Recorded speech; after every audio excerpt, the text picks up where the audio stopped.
Hello and welcome to the 9th of December. We're on day 9 of December, heading towards Christmas. We are almost halfway through our journey through the book of Revelation, chapter 9 today. And yesterday we were introduced to 7 angels, and we found out what happened when 4 of the trumpets sounded. We've got 5, 6 and 7 to go today, hopefully. We'll find out what happens in chapter 9. Let's see as we go what happens. Here we are, chapter 9 of the book of Revelation. When the 5th angel blew his trumpet, I saw a star fall from the sky to earth. It was given the key to the tunnel that leads down to the deep pit. As it opened the tunnel, smoke poured out like the smoke of a great furnace. The sun and air turned dark because of the smoke. Locusts came out of the smoke and covered the earth. They were given the same power that scorpions have.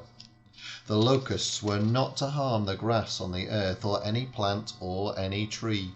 They were to punish only those people who did not have God's mark on their foreheads. The locusts were allowed to make them suffer for 5 months, but not to kill them. The suffering they caused was like the sting of a scorpion. In those days people will want to die, but they will not be able to. They will hope for death, but it will escape from them. These locusts looked like horses ready for battle. On their heads they wore something like gold crowns, and they had human faces. Their hair was like a woman's long hair, and their teeth was like those of a roaring lion. On their chests they wore armour made of iron. Their wings roared like an army of horse-drawn chariots rushing into battle. Their tails were like a scorpion's tail with a stinger that had the power to hurt someone for 5 months.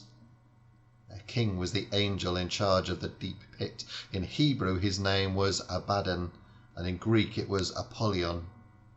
The first horrible thing has now happened. But wait, 2 more horrible things will happen soon. Then the 6th angel blew his trumpet. I heard a voice speak from the 4 corners of the gold altar that stands in the presence of God. The voice spoke to this angel and said, "Release the 4 angels who are tied up beside the great Euphrates River." The 4 angels had been prepared for this very hour and day and month and year. Now they were set free to kill 1/3 of all people. By listening, I could tell there were more than 200 million of these war horses. In my vision, their riders were fiery red, dark blue, and yellow armor on their chests. The heads of the horses looked like lions, with fire and smoke and sulfur coming out of their mouths. 1/3 of all people were killed by the 3 terrible troubles caused by the fire, the smoke, and the sulfur. The horses had powerful mouths, and their tails were like poisonous snakes that bite and hurt. The people who lived through these terrible troubles did not turn away from the idols they had made, and they did not stop worshipping demons. They kept on worshipping idols that were made of gold, silver, bronze, stone, and wood. Not one of these idols could see, hear, or walk. No one stopped murdering or practicing witchcraft or being immoral or stealing. That's the end of our 9th chapter, and we only ended up with 1 angel. There are still 2 more to come, 2 more troubles it calls them, but goodness me, they're real troubles, aren't they? More than what I would call a trouble. And it sounds like some kind of science fiction movie, doesn't it? Some apocalyptic movie, which is kind of where it comes from, I guess. The apocalyptic movie genre, and these amazing creatures and these scorpions, locusts like scorpions, and goodness me, horrendous things. But what it all comes down to is that bit at the end, the fact that these terrible things are happening, but people still won't turn to God. They're still trying to find redemption in things that have no life, in things that are made in idols made of gold, silver, bronze, stone, and wood. They're still trying to find salvation in things that aren't alive, but things that they've made themselves. And all they need to do to find salvation is to turn to God.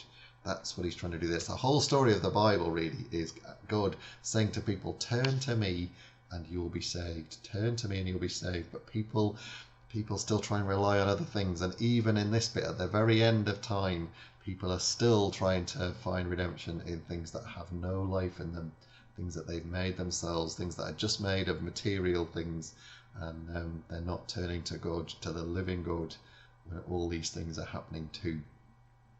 Gosh, that's chapter 9. Let's see what happens in chapter 10. Join me tomorrow and we'll find out what happens in the next chapter of Revelation. These angels and their trumpets are certainly causing problems for the people of the earth as God allows them to judge the peoples. That's really what's happening. And we'll see what happens tomorrow. Join me then. Have a good day today. All the very best. God bless. Bye-bye.